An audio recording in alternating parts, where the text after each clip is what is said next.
अस्सलाम वालेकुम दोस्तों, एक बार फिर से आपका खैर मकदम है हमारी यूट्यूब चैनल दीन की बातें में।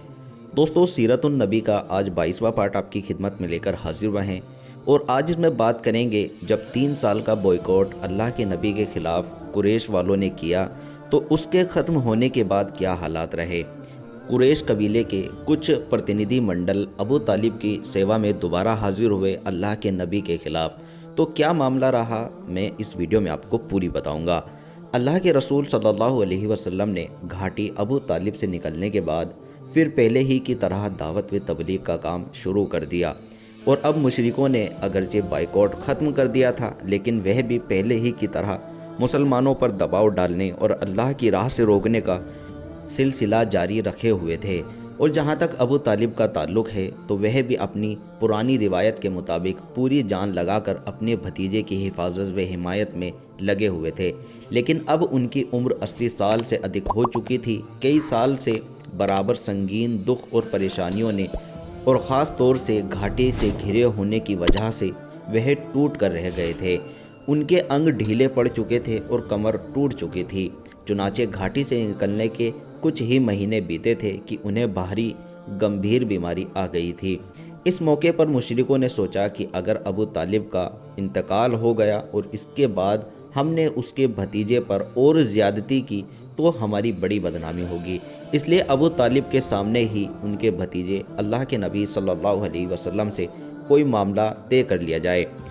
इस सिलसिले में वे कुछ ऐसी रियायतें भी देने को तैयार हो गए जिस पर अब तक राज़ी ना थे।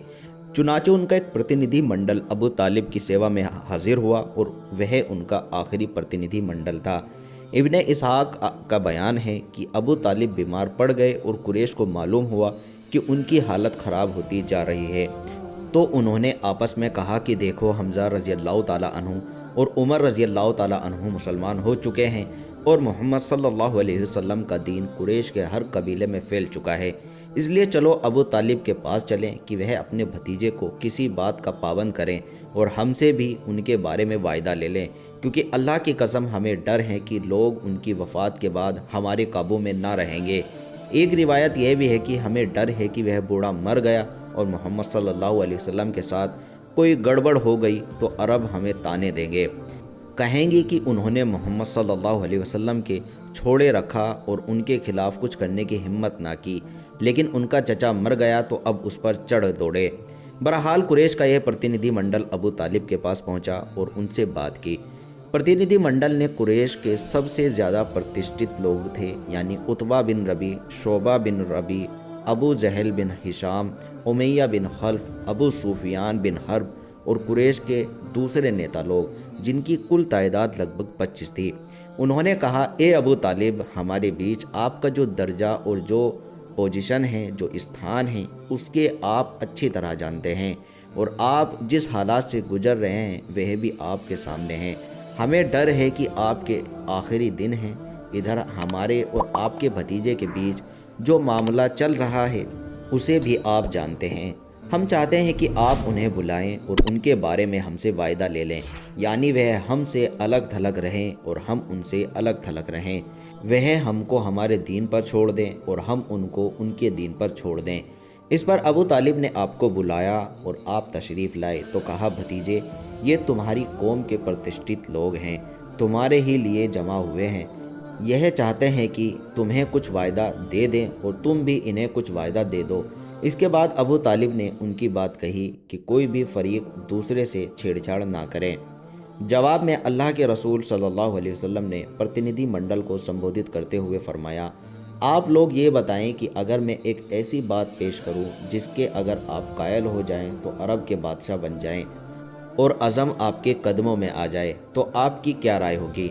कुछ रिवायतों में यह भी कहा गया कि आपने अबू तालिब को मुखातिब करते हुए फरमाया, मैं इनसे ऐसी बात चाहता हूँ जिसके ये कायल हो जाएं तो अरब इनके अधीन हो जाए और अज़म यानी गैर अरब इनके जिज़िया दे।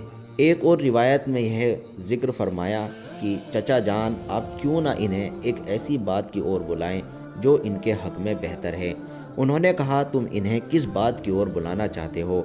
आपने फरमाया, मैं एक ऐसी बात की ओर बुलाना चाहता हूँ जिसके ये कायल हो जाएं तो अरब इनके अधीन हो जाए اور غیر عرب پر ان کی بادشاہی قائم ہو جائے۔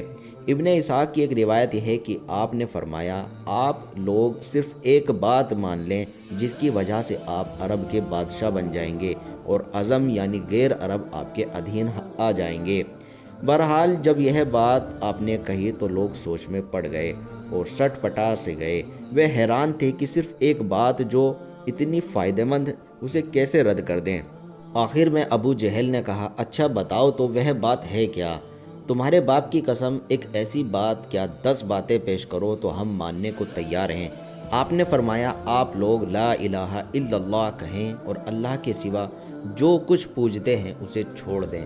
اس پر انہوں نے ہاتھ پیٹنا شروع کر دیے، تالیاں بجا بجا کر کہا، محمد صلی اللہ علیہ وسلم، تم یہ کہنا چاہتے ہو کہ سارے خداؤں کی جگہ بس ایک ہی خدا بنا ڈالو؟ واستو میں تمہارا معاملہ بڑا عجیب ہے۔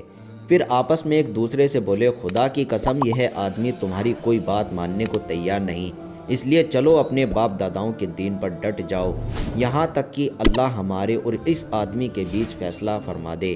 اس کے بعد انہوں نے اپنی اپنی راہ لی۔ اس گھٹنا کے بعد انہی لوگوں کے بارے میں یہ آیت اتری جس کا مفہوم ہے، سواد، قسم ہے نصیحت بھرے قرآن کی، بلکہ جنہوں نے کفر کیا ہیکڑی اور جد میں ہیں۔ ہم نے کتنی ہی قومیں ان سے پہلے ہلاک کر دی اور وہ چیخ کر چلائی، لیکن اس وقت جبکہ بچنے کا وقت نہ تھا۔ انہیں تعجب ہے کہ اس کے پاس خود انہی میں سے ایک ڈرانے والا آ گیا۔ کافر کہتے ہیں کہ وہ جادوگر ہے، بڑا جھوٹا ہے، کیا اس نے سارے معبودوں کی جگہ ایک ہی معبود بنا ڈالا؟ یہ تو بڑی عجیب بات ہے۔ اور ان کے بڑے یہ کہتے ہوئے نکلے کہ چلو اور اپنے معبودوں پر ڈٹے رہو۔ یہ ایک سوچی سمجھی چال ہے، ہم نے کسی اور ملت میں یہ بات نہیں سنی، یہ صرف گڑی ہوئی بات ہے۔ تو دوستو اس ویڈیو کو یہیں پر ختم کرتے ہیں، اور یہیں پر جو آخری بات ہوئی تھی ابو طالب سے قریش کے پرتیندھی منڈل کی، وہ یہی تھی۔ آگے ہم بات کریں گے اس پارٹ کو لے کر، آگے کے پارٹ میں ہم بتائیں گے اس کے بعد کیا معاملہ ہوا۔ تو ملتے ہیں آپ سے اگلی ویڈیو میں، تب تک کے لیے دعاؤں میں یاد رکھیں، اپنا خوب سارا خیال رکھیں۔ شکریہ، دھنیہ واد، السلام علیکم۔